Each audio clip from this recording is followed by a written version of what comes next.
안녕하세요. 글로벌 세상 들려주는 남자 조철희입니다.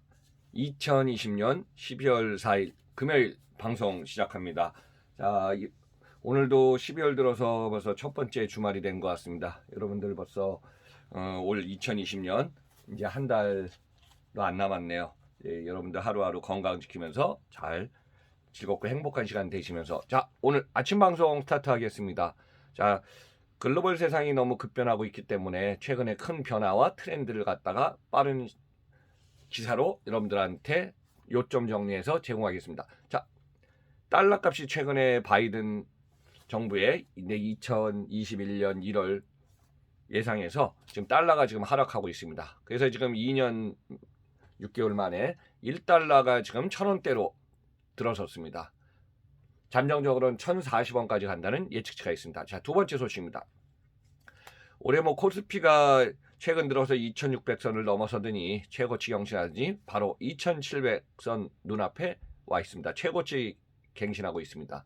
그래서 이제 삼성전자, SK 하이닉스, 네이버, 카카오, 코스피의 총 시가총액이 높은 기업들 간단히 살펴봤습니다. 자, 세 번째는요. 자, 우리나라의 편의점이 지금 한 45,000점포 있는데요. 편의점하고 IT 플랫폼, 네이버, 카카오하고 업무 제휴에서요. 라스트 마일 배송 전쟁에 불이 붙었습니다. 네 번째 소식은 우리나라가 앞으로 6년 후에 지금 수출은 일본에 비해서 지금 수출액은 작지만은 일본은 지금 수출이 줄고 한국은 지금 수출이 늘 거라는 시나리오에 의해서 6년 후에 수출액만 볼 때 일본을 능가한다는 전망치 보고서가 나왔습니다. 그래서 오늘 이 네 가지 소식을 중심으로 조철희의 경험과 인사이트를 같이 포함해서 진행을 하겠습니다. 자, 첫 번째는요. 1달러가 1,000원대로 돌입해갖고 이게 잠정적으로 내년에 상반기까지는 1,040원까지 달러가 하락하고 원화가 절상할 것이라는 예측치가 나오고 있습니다. 자, 요즘 달러 하락의 원화 절상의 흐름이 계속 진행 중에 있습니다. 자, 1달러가 1,000원대로 다시 들어선 거는 2년 6개월 만의 일이고요. 지금 최근에 미국의 경기 부양책과 또 백신 개발의 영향으로 글로벌의 투자자들은 미국보다도 위험자산 선호하고 있는 쪽으로 지금 투자를 계속 진행 중에 있습니다. 뭐 지난주에도 여러분들한테 설명드렸지만은 안전자산이라고 했던 금값이 최고 2,000포인트 온수당 2,000달러가 넘어서더니 최근에 다시 1,800달러가 무너지고 있습니다. 그래서 이제 자금은 한국과 아시아 시장 쪽으로 몰리고 있는 것이 지금의 현 상황입니다. 12월 3일 날 외환시장에서 달러당 원화가요. 1,097원으로 장을 마감했습니다. 그래서 1달러 1,100원대에서 외환당국의 시장 개입은 좀 힘든 상황이었습니다. 보통 이제 달러가 떨어지고 원화가 절상되면은 수출할 때 그만큼 경쟁력에서 힘들다고는 얘기하는데 이 시세차에 달러의 등락폭이 최근 들어서 갑자기 지금 달러는 떨어지고 원화는 지금 올라가고 있는 상황입니다. 그래서 이제 예측치를 보면은 내년 2021년 뭐 백신이 개발해서 접종돼서 우리나라는 뭐 내년 2021년 하반기 그 정도의 예상을 좀 하고 있는데 어제 보니까 뭐 계약 사항을 좀 진전해서 좋은 소식이 들릴 거다 이런 얘기까지도 있습니다. 그래서 이제 1,040원까지 올라갈 거고 여기에서 이제 외국인들은 삼성전자, SK 하이닉스 등 반도체를 중심으로 순매수를 지금 이어가는 중입니다. 그래서 원화가 강세를 나타내면은 수출 기업에는 조금 비상이지만은 연말 실적에서 원화 환산 매출과 영업이익 등 좀 감소할 걸로 예상을 하고 있습니다. 그래서 이제 이런 상황에서 기업들의 변화 속에서 코스피도 지금 최고 경신을 하고 있습니다. 한 불과 뭐 2주 전에 2,600선 돌파했습니다. 그랬더니 최근에 보니까 뭐 2,700선이 눈앞에 나온 상황입니다. 그래서 코스피 2,700선이 눈앞에 있다. 삼성전자하고 SK 하이닉스의 주가가 연일 최고치를 나타내면서요. 지금 증시 이익 전망치도 계속 지금 증가할 걸로 기대하고 있습니다. 그래서 이제 코스닥 지수도 2년 10개월 만에 900선까지 올라가서 마감을 했습니다. 자, 12월 3일 어제네요. 장으로 마감한 코스피는 2696.22로 20포인트 올라섰고요. 코스닥 지수도 2년 10개월 만에 900선에 지금 올라선 상태입니다. 또 여기에 이제 환율은 1달러 1,100원대가 무너져 갖고 1,097원까지 지금 원화가 절상돼 있는 상황입니다. 그래서 이제 제가 우리나라 코스피의 시가총액 높은 기업들 1, 2, 3, 4위 한 번쯤 주식하고 한 번쯤 정리해봤습니다. 자, 삼성전자. 자, 어제 종가의 주가입니다. 69,700원. 좀 7만 원이 눈앞에 있네요. 그래서 시가총액 불과 뭐 한 달 전만 해도 330, 350조 원 시가총액이었는데 400조 원을 넘어섰습니다. 큰 폭으로 상승했죠. 416조 938억 원. 매출은 올해 작년에 2019년에 230조 원 매출해서 올해 2020년은 238조 4,040억 원의 매출을 예상하고 있습니다. SK 하이닉스도 시가총액이 크게 올랐습니다. 자, 주가 11만 1,500원에 시가총액 81조 1,223억입니다. 2019년에 매출이 26조 9,907억 원에서 올해 2020년 예상액은 31조 4,326억 원을 예출하고 있습니다. 자, 네이버입니다. 네이버는 주식이 28만 7천 원에 종료했고요. 시가총액은 47조 1,436억 원.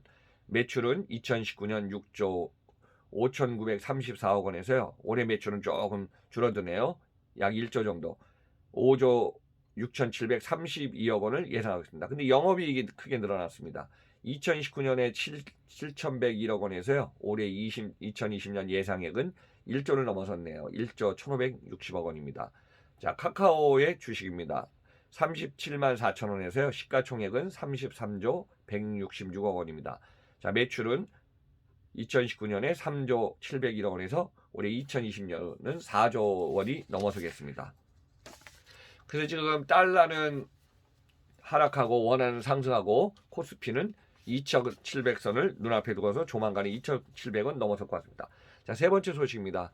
지금 편의점하고 지금 플랫폼 사업을 하는 네이버, 카카오하고 지금 제휴를 하고 있는 상황입니다. 배송 전쟁, 라스트 마일에 불이 붙었습니다.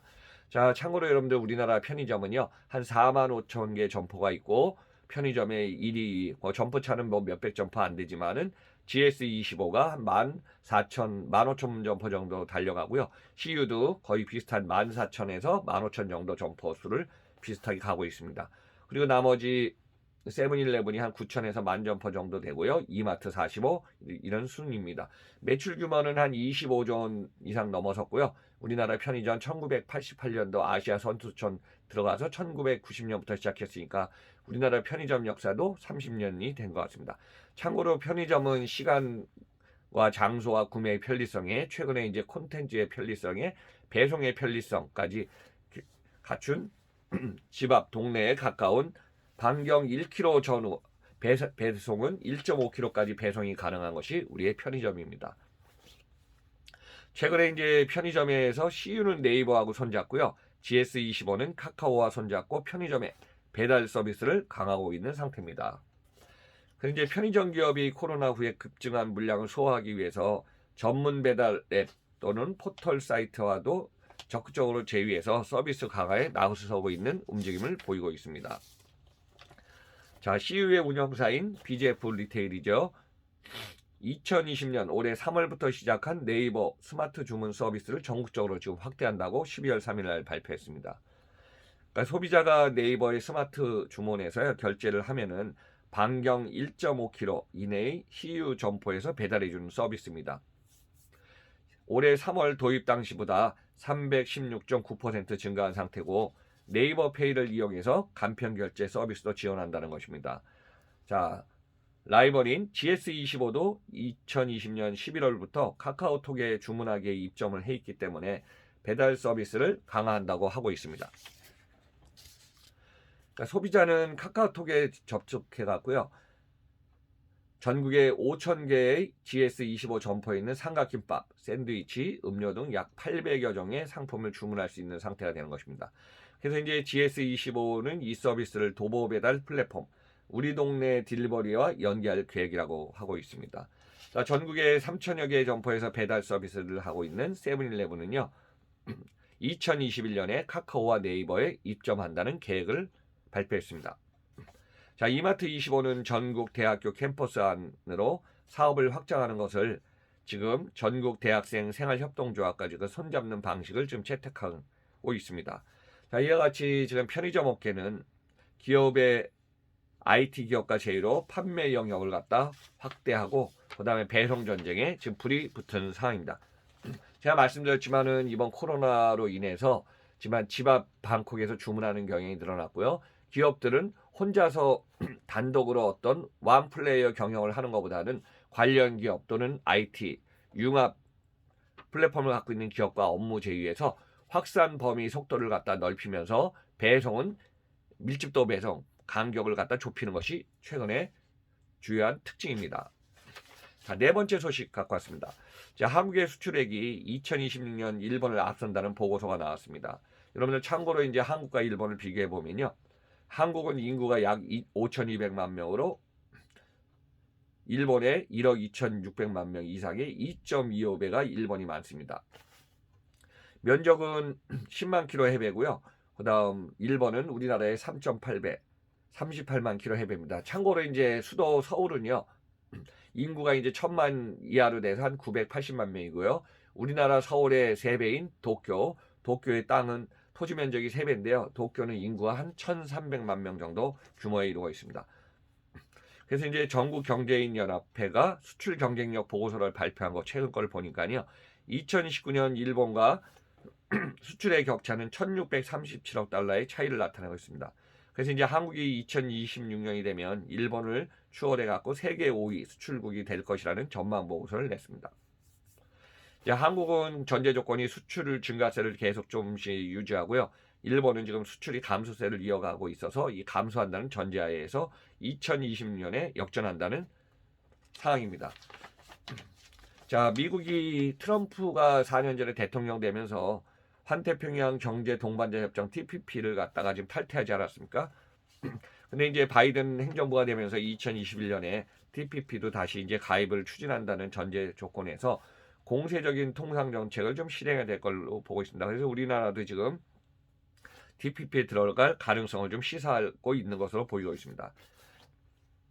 2010년에 한국의 수출액은요 4,664억 달러에서 2026년에는 한국은 6,700억 달러까지 지금 늘어날 걸로 전망하고 있고요. 일본은 2010년에 7,698억 달러에서 2026년에는 일본이 6,600억 달러로 한국이 이제 100억 달러 이상 앞선다는 전망치입니다. 그래서 이제 한국의 주요 신성장 품목을 보니까 차세대 반도체, 차세대 디스플레이, 바이오텍스, 그다음 전기차, 드론 등 이 주력 산업의 쪽에 수출이 좀 늘어날 걸로 예상을 하고 있습니다. 1977년에 우리나라는 수출 100억 달러를 기록해 갔고요. 당시에 세계 20위 수출국으로 진입을 하고 있었고 42년간 수출이 연평균 9.96% 증가하고 있었습니다. 자, 2019년에 작년 수출액이 5,418억 달러로 세계 수출 시장 마켓시어에서 2.9%를 기록했고요. 세계 7위의 수출국으로 급성장을 했습니다. 자, 2018년에는 미국, 독일, 중국, 네덜란드, 프랑스, 일본에 이어서요. 세계에서 일본 7번째 수출 6천억 달러를 고지에 올라선 상황도 있었습니다. 그래서 이제 올해 2021년 내년에 1월에 출범하는 미국의 바이든 행정부가 TPP 가입을 한다고 얘기를 했기 때문에 이 전제 조건으로 한국과 미국이 모두 TPP에 복귀할 경우에는 경상수지는 266억 달러 증가할 것이라는 전망치를 좀 나타내고 있습니다. 자, 그래서 글로벌 세상은요. 최근에 몇 년 사이에 글로벌은 보호주의를 하면 자유주의를 하면서 트레이드 오프 수출 수입을 해갖고 우리나라는 이제 경쟁력이 뭐냐면은 국내에 있으면서 수출 수입을 많이 해야 되고 해외에 현지화되어 있는 생산 공장이라든가 이쪽으로 해서 거점을 해서 이머징 마켓 또는 소비가 커지는 시장으로 지금 빨리 상품을 수출하고 상품을 만들어서 현지화시켜야 되거든요. 근데 그런 상황이 최근에 몇 년 사이에 이제 트럼프 행정부 되면서 보호주의를 바뀌었기 때문에 이 상황이 내년에는 다시 한번 바이든 행정부를 위해서 서서히 자유무역주의로 좀 변화되기를 기대하면서 자, 오늘 2020년 12월 4일 글로벌 세상 들려주는 남자는 4가지를 한번 좀 정리해봤습니다. 여러분들 오늘도 건강 유지하시면서 즐겁고 행복한 시간 되시기 바랍니다. 자, 마지막에 조철희 박사의 통통통 구독 안 누르신 분은 쿡 하면서 응원의 메시지 부탁드리겠습니다. 자, 그러면 여러분들 항상 건강하시면서 저는 다음 주 화요일 날 글로벌 세상 들려주는 남자 시간에 뵙겠습니다. 감사합니다.